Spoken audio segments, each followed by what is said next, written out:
কেউ মন্দির মসজিদ করতে চলে গেছেন, কেউ খেলা মেলা উৎসব করতে চলে গেছে। মুখ্যমন্ত্রী নিজের বাড়িতে যদি নিরাপদ না হয় তাহলে রাজ্যের মানুষ নিরাপদ হবে কোথায়? এই ইলেকটোরাল বন্ডের মধ্যে দিয়ে আসলে বিজেপি এই ধরনের বড়লোকগুলোকে, কোম্পানিগুলোকে পরিষ্কার বলেছে, তুম হামে চান্দা দো, হাম তুমকো ধান্দা দেব। ইলেকটোরাল বন্ডে বিজেপির পরেই 2 নম্বরে টাকা নেওয়া দল, টাকা মারা কোম্পানি টিএমসি। আমার ধারণা বিজেপির গালে সপাটে 82 শিক্ষার চর। স্বাধীন ভারতের সব থেকে বড় কেলেঙ্কারিটা ইলেকটোরাল বন্ডের মাধ্যমে বিজেপি করেছে। আমি বলছি ইভিএম গোলমাল করে দেওয়ার আশঙ্কা আছে, বুথ জ্যাম করে দেওয়ার আশঙ্কা আছে, এইসব তো আছেই। তৃণমূল যতদিন আছে ততদিন এই সমস্ত আশঙ্কা আছে।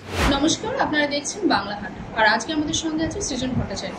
প্রথমত বাংলা হাটের পর্দায় আপনাকে অনেক স্বাগত। প্রথম প্রশ্ন আমি শুরু করবো যে এবার আপনি যাদবপুর থেকে প্রার্থী হিসেবে দাঁড়াচ্ছেন, তো কতটা আশাবাদী এবারে ইলেকশন? প্রার্থীরা যতটা আশাবাদী হয়, জিততে হবে, বাঁচাল লড়াই। যাদবপুর খুব কঠিন সময়েও লাল ঝান্ডাকে বুকে আগলে রেখেছে, আমি নিশ্চিত এবারও তাই হবে। একসময় সায়নী ঘোষ বামফ্রন্টের একটা মুখ হিসেবে বলা হতো, জানা হতো, তো এখন তো তিনি তৃণমূল থেকে যাদবপুরেরই প্রার্থী হিসেবে দাঁড়িয়েছেন। তো বলতে গেলে যুদ্ধটা কোথায় হচ্ছে, কি বামফ্রন্ট বেসিস বামফ্রন্টে নাকি বাম বেসিস তৃণমূলে? আমি জানি না সায়নী ঘোষ কোনোদিন বামফ্রন্টের মুখ হিসেবে ছিলেন কিনা বা কিছু, আমার তো মনে পড়ে না। উনি কি আগে সিপিআইএম এর রাজনীতির সাথে ছিলেন মনে হয়? হ্যাঁ, লিবারেল মুখ অভিনেত্রী। একসময় মমতা ব্যানার্জির স্বৈরাচারের সমালোচনা করেছেন সিনেমা আটকে দেওয়ার সময়, বিজেপির সমালোচনা কখনো কখনো করেছেন। রাজনীতিতে চলে এসেছেন তৃণমূলের সম্ভবত যুব সংগঠনের নেত্রী বা এরকম কিছু। দেখো, আমার প্রার্থী যিনিই হন, আমার তার প্রতি সম্পূর্ণ শুভেচ্ছা আছে। সুস্থ থাকুন, ভালো থাকুন। আমার লড়াই তৃণমূল কংগ্রেসের বিরুদ্ধে, আমার লড়াই বিজেপির বিরুদ্ধে। রুজি রুটির বিরুদ্ধে যারা থাকে, গরিবের পেটে যারা লাথি মারে, অন্ন, বস্ত্র, বাসস্থান, শিক্ষা, স্বাস্থ্য, কর্মসংস্থানের ইস্যুকে যারা পিছনে পাঠিয়ে দিতে চায়, আমার লড়াই তাদের বিরুদ্ধে। প্রার্থী সেখানে কর্ণাটক।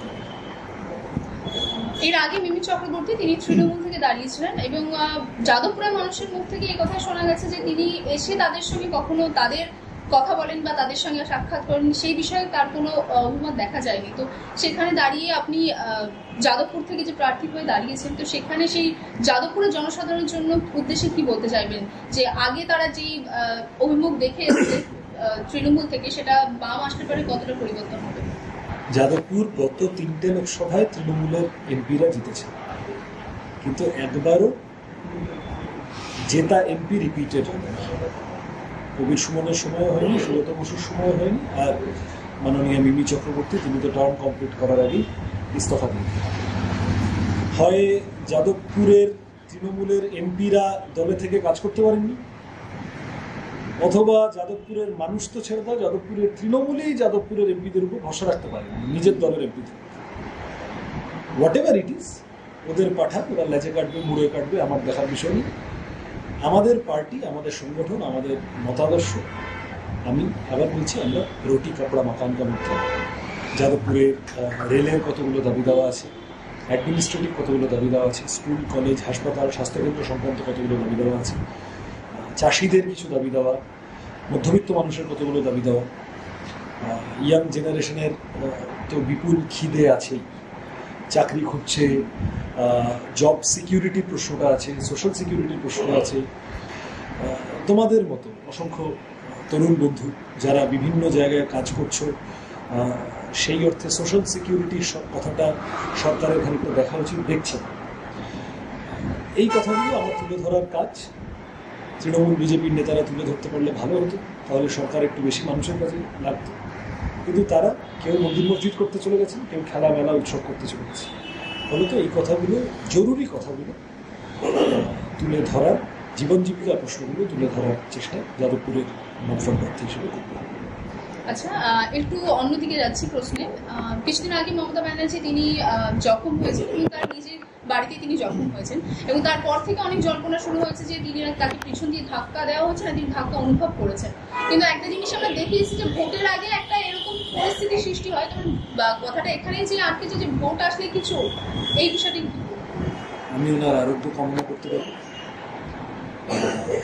এবং মুখ্যমন্ত্রী নিজের বাড়িতে যদি নিরাপদ না হয় তাহলে রাজ্যের মানুষ নিরাপদ হবে কোথায়? কারা ধাক্কা দিল যদি ধাক্কা হয়? আবার পরের দিন দেখলাম ওই মেডিকেল বুলেটিন একটা ম্যানেজ দেওয়ার চেষ্টা হয়েছে যে কি একটা উনি ভেবেছেন এইসব। তো এইরকম হঠাৎ ওনার মনে হলো কেন? আমি যদি রাস্তায় যেতে যেতে পড়ে যাই আমি তো বুঝতে পারবো আমি পড়ে গেছি না ধাক্কা দিয়েছি।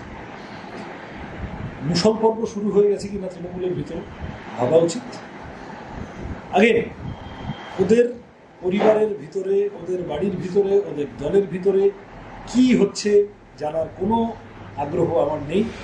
আমরা দূর থেকে দেখে বাংলা কথা বুঝি 1 2 3 4 নবীনচর প্রবীণচর। অমিত শাহ তার বক্তৃতায় বলেছেন যে ইলেকট্রাল বন্ড নিয়ে আমরা জানি বন্ড নিয়ে কিছুদিন ধরেই জল্পনা চলছিল, কেন ওটা প্রকাশ্যে আনা হচ্ছে না, কেন এসবিআই দিচ্ছে না, অনেকে অনেক রকমের মন্তব্য করেছেন। এবং এখন প্রকাশ্যে আসার পরে অমিত শাহ নিজে বক্তব্য দিয়েছেন প্রথম যে ইলেকট্রাল বন্ডটা যে কালো টাকা সেটা সরিয়ে ফেলার জন্য আনা হয়েছিল, এবং এখন যে সুপ্রিম কোর্ট সেটাকে অসাংবিধানিক বলেছেন তার মানে এখন সাধারণ মানুষের ভয় হওয়া দরকার যে আবার কালো টাকা ফিরে আসতে পারে। তো কি বলবেন এই বিষয় নিয়ে? কালো টাকা সরিয়ে আনার জন্য ইলেকটোরাল বন্ড বিভিন্ন কোম্পানি, এমনকি পাকিস্তানেরও কি কোম্পানি শুনছি বিজেপিকে পালে পালে চাঁদা দিয়ে দিল, কালো টাকা বিজেপি পার্টি ফান্ডে জমা হলো। সেই কালো টাকা ব্যবহৃত হলো আইটি সেল বানানোয়, হিংসা ছড়ানোয়, বিদ্বেষ ছড়ানোয়, দাঙ্গা করানোয়, ঝগড়াঝাটি বাঁধানোয়। তাহলে এই টাকার ব্যবহার এইভাবে হলো, তাহলে তো বলতে হবে যে আরও বড় অপরাধী। নোটবন্দি ফোটবন্দি বলে কি সব কালো টাকা সরাবো টরাবো বলেছিল, এখন দেখা যাচ্ছে সব কালো টাকা ওখানে জমা হয়ে গেছে। এই ইলেকটোরাল বন্ডের মধ্যে দিয়ে আসলে বিজেপি এই ধরনের বড়লোকগুলোকে, কোম্পানিগুলোকে পরিষ্কার বলেছে তুম হামে চান্দা দো হাম তুমকো ধান্দা দেব। এবং আরও মজার হচ্ছে বিজেপি তো ঠিক আছে বড়ে মিয়া ছোটে মিয়া সুভা নেই, একটা আঞ্চলিক রাজনৈতিক দল, রাজ্যের দল তৃণমূল কংগ্রেস, ইলেকটোরাল বন্ডে বিজেপির পরেই 2 নম্বরে টাকা নেওয়া দল, টাকা মারা কোম্পানি টিএমসি 2 নম্বরে নাম তাদের। ফলত এই ইলেকটোরাল বন্ড কোনো লেভেল প্লেইং ফিল্ড রাখছিল না, অসাংবিধানিক তো বটেই, ভারতের গণতান্ত্রিক সিস্টেমটাকে ধ্বংস করে দিচ্ছিল, টাকার জোরে যা খুশি তাই করছিল। একটার পর একটা রাজ্যে নির্বাচিত সরকার টাকার জোরে ভেঙে দিচ্ছে, এমএলএ কিনে নিচ্ছে, এমপি কিনে নিচ্ছে। এই সমস্তটাই ইলেকটোরাল বন্ড। এই যে এখন সামনে চলে এলো গোটাটা, এবং সুপ্রিম কোর্ট, আমরা ধন্যবাদ জানাই, বিচার ব্যবস্থার প্রতি মানুষের বিশ্বাস কখনো কখনো টলে যায়, কিন্তু সুপ্রিম কোর্ট এই প্রশ্নে অত্যন্ত গুরুত্বপূর্ণ অবস্থান নিয়েছে। আমার ধারণা বিজেপির গালে সপাটে 82 শিক্ষার চর। কালকে থেকে যেন বিজেপি এবং তৃণমূল দুর্নীতির প্রশ্নে আর কোনো কথা না। স্বাধীন ভারতের সব থেকে বড় কেলেঙ্কারিটা ইলেকটোরাল বন্ডের মাধ্যমে বিজেপি করেছে, তৃণমূলও তার ভাগ পেয়েছে। রাজ্যপাল সিবি আনন্দ বোস তিনি বলেছেন যে ভোট শুরু হওয়ার পর থেকে, মানে শুরু হলে তিনি সকাল 6টা থেকে রাস্তায় থাকবেন, এবং তিনিও বলেছেন যে রাজনীতি মানুষের রক্ত দিয়ে আর রাজনীতির হোলি খেলা যাবে না। কিন্তু অন্যদিকে একটা দেখা যায় যে শাসক দলের এই যে কেন্দ্রের যে সেনা বাহিনী তা নিয়ে তারা একটু অনৈতিক মত প্রকাশ করেছিলেন, যে তাদের আশা উচিত না অযৌক্তিক, এই হিসাবে তারা অনেক মন্তব্য করেছেন। তো সেইখানে দাঁড়িয়ে কি বলবেন? কি আবার বলবো, রাজ্যপালকে বলবো যে আপনি এইরকম প্রচন্ড গরমে গলাবন্ধ কোট করে সানগ্লাস পরে খালি বেরিয়ে ঘোরাঘুরি করে চলে আসবেন না, অ্যাকশন নিন। মানুষের ভোট তৃণমূল প্রার্থীর পেটে ব্যালট পেপার হয়ে চলে গেল, সেটা তো লোকসভা ভোটে যাতে না হয়, লোকসভাটা ইভিএমে হবে। কিন্তু আমি বলছি ইভিএম গোলমাল করে দেওয়ার আশঙ্কা আছে, বুথ জ্যাম করে দেওয়ার আশঙ্কা আছে, এইসব তো আছেই। তৃণমূল যতদিন আছে ততদিন এই সমস্ত আশঙ্কা আছে। এই রাজ্যপাল বাবু, এনার সম্পর্কে আমাদের পূর্ব অভিজ্ঞতা হলো ইনি যতটা গর্জান ততটা বর্ষান। পঞ্চায়েতের সময় আমাদের যাদবপুর লোকসভারও গুরুত্বপূর্ণ অংশ ভাঙড়, উনি প্রচণ্ড এইসব গিয়ে মিডিয়া তোমাদের ক্যামেরা ট্যামেরা নিয়ে ঘোরাঘুরি করে এসেছিল। আখেরে ভোট লুট আটকানোর জন্য যা যা করা দরকার করেননি, করতে পারেননি, না করেননি বিজেপির নির্দেশে। থাক তৃণমূলকে ভাসিয়ে রাখো, না হলে সিপিএম ঢুকে যাবে, না হলে কংগ্রেস ঢুকে যাবে, এগুলোও তো বুঝতে হবে।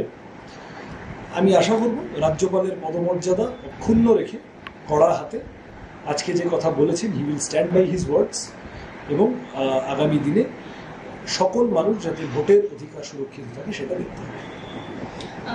আপনারা প্রথম থেকেই সিএ এর বিরোধিতা করেছেন, তারা আপনারা চাননি যে সিএ লাগু হোক বা জারি করা হোক, এবং আমাদের রাজ্যের মুখ্যমন্ত্রী তিনিও বলেছেন যে তিনি যতদিন থাকবেন সিএ তিনি জারি হতে দেবেন না। কিন্তু অন্যদিকে কেন্দ্র থেকে কিন্তু সিএ জারি করা হয়েছে, তো সেখানে আপনাদের কি এই বিষয়ে কি মত দেবেন? শুধু মুখ্যমন্ত্রীর সাথে আমাদের ওইটা ভুলিও না।